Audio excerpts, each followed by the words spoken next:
Hello everyone, welcome back. Let's continue with Hoodoo, since we are in October and all that. Figured why not? So, believe it or not, Hoodoo's not what you think anyway. It's always seen as some sort of, black magic, but it's not. There are certain things in Hoodoo that we have to adhere to. Don't have to, but if you want to follow true Hoodoo, then yeah, you will adhere to it. So let's go over just a few of the modern day Hoodoo sayings that you might come across when entering a circle of Hoodooists, if you have your own circle, for example. In Hoodooism, anything you do, good or bad, has something to do with God. No matter what, God is always involved. The psychic witch lives in a state of enchantment, seeing all things as magical, understanding the world, the universe. It has endless possibilities and potential. The psychic witch sees a door where others will only see a wall. Matt Orin once quoted that, and I do believe that to be quite true, if I'm honest. And if you hear me turning pages, this is a leather-bound book. It's a proper spell book, actually, to be fair. If you want to practice Hoodoo, it's important that you need to sort of begin as a means to start. Yes, Hoodoo is supernatural. We're connecting to supernatural aspects, but we do need some actual physical things too, you know. It's not all about that. Bottles for potions, generally they are amber and well sealed. Purses, fabrics, pouches for storing those grounded materials and making mojo bags. Candles, various, we'll get to them later. But also candles, we generally can mould them ourselves. Matches, not a lighter. Don't use a lighter. A journal's always good. That's where I'm reading from right now, one of my journals. So a journal's always good to keep. Definitely. The book that you keep can be entirely your choice what you put in it. As we go along, I will show you different ways. I'll show you different ways I write things. Not so much everyone, because everyone's different, but I'll show you how I write things down, particularly long things. Also, when we do Hoodoo generally, we don't need parchment paper as such, because brown paper bag is the best thing to get your hands on. Brown paper bag, and when you need to write, just rip some of it off and use it. Simple. One of the best things. Divination materials are always good to have a hand, you know. Crystals, cards, things like that, tarot cards. Your oils, there's all that as well. There's also roots and herbs, the usual things. I mean, these are in every craft. Crystals, minerals, stones. Bodily fluids. Probably a little bit different to some crafts, not all. Bodily fluids are actually pretty powerful. And if you go back, I have taught you how to store someone's bodily fluid. If you remember, it's stored on a piece of string. And that piece of string is then put in the fridge wrapped up. And that way, when you put it in the oil, or whatever it is you are using, of course, bingo, you've got it. Because this ignites the old cells back to new, brings them back to life. You have to consecrate things as well, which is kind of important. Some of the preparation, it can be time consuming, but it's the intention that's important. The intention that you set is absolutely vital. And the time as well that you put into that intention will see a whole difference in the whole outcome of the spell. Because true intention is exactly what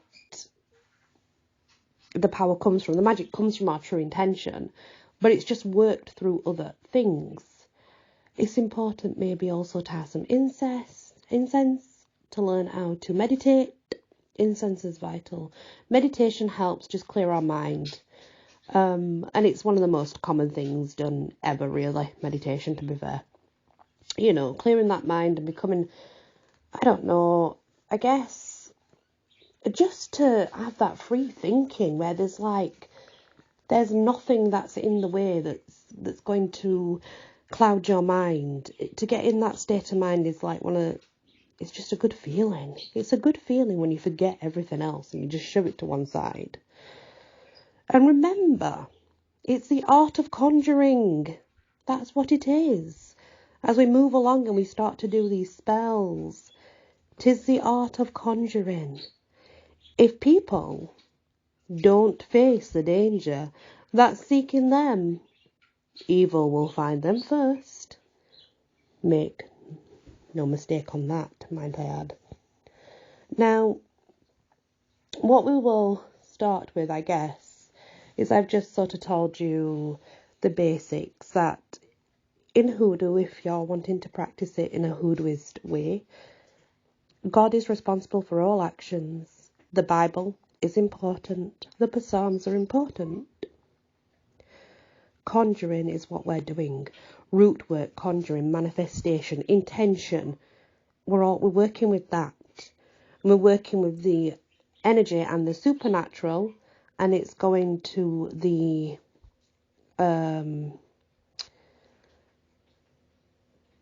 physical, I guess, is what I'm trying to explain. Once, you'll soon learn that while preparation for a spell can be complicated, the spells themselves are quite easy, as long as your intention is correct. That's my Dougal sat at the side of me. If you heard his chops shaking away, that's my Dougal pie. That's my Dougal pie, yeah. Anyway, guys, back to it. So, let's look at something very, very basic, and let's go into incense. We'll start with incense. So, Palo Santo. That's a real healer. To burn that, it increases your energy. It also ups your vibrations. So, if your vibrations are low, use Palo Santo to bring them back to up. My vibrations are always up, and I have trouble grounding them. That's my issue. But yeah, and it also calms the body. Frankincense will relieve stress. You'll gain awareness. And also, you know, if you're struggling and you feel lost, it can bring clarity. Prosperity. Well, this is star anise, cinnamon as well. But it clears the state of mind and it helps you make better decisions in business. Lavender, balance, clarity. All that sort of stuff. I mean, we know that lavender is, you know, it's a grounding. It's really good in turbulent times. It does calm you down. Copal, if you're looking for a deeper connection to yourself, to the hoodoo source, or to the universe. It's used for transcending or deepening the spiritual connections that you already have. I use copal a lot. Copal is also used in my craft to bring about the truth from someone's lips, let's say.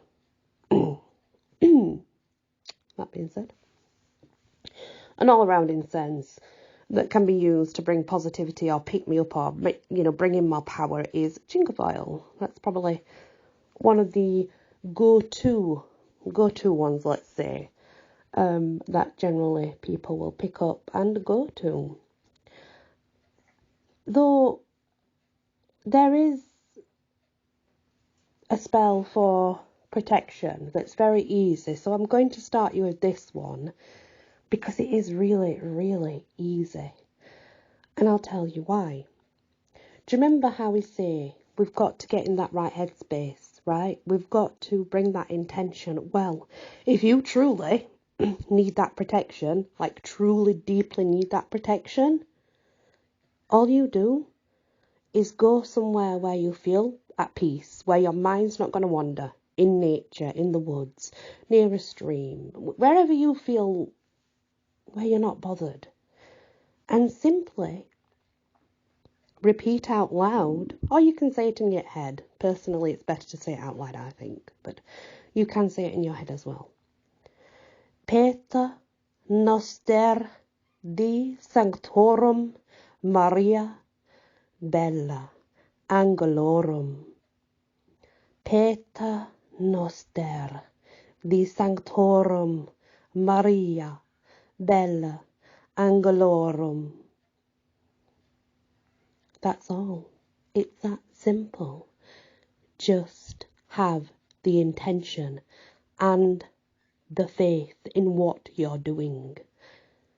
Let's repeat it again. Let's get it right. Pater Noster di Sanctorum Maria Bella Angelorum. Now you repeat it. Pater Noster de Sanctorum Maria Bella Angelorum. And that is your protection. The only reason it won't protect you is either you don't have the right intentions, you don't actually need the protection, or you don't believe in yourself. The first step to any craft, know thyself. It's really that simple, guys. Anyway, as we move on, we'll definitely get into a lot more different spells and things, But it's important that you understand that hoodoo's not about creating these dark images and these blood-soaked baths and, all that stupid stuff that that's not real hoodooism, okay? It's not. What that is something else, that's for sure. Because voodooists and hoodooists, they rely on God. Yeah, there are lower. There are other spirits below them, just like we have angels. It's the same thing. But they rely on God. One true God. That's what they worship. That's what they rely on. That's whom they speak to. Not many people understand that. But yeah. Anyway, guys, thanks for listening. This was kind of a fun one to do, actually. But yeah, I don't often show many people my books, but that's what I'm reading out of. It's a leather-bound book, and it's got a clasp on the front that I can lock, which I'm trying to do now while I end this. Oh my gosh, if only you could see me fiddle with this thing, honestly. Thanks for listening, guys, and many blessings.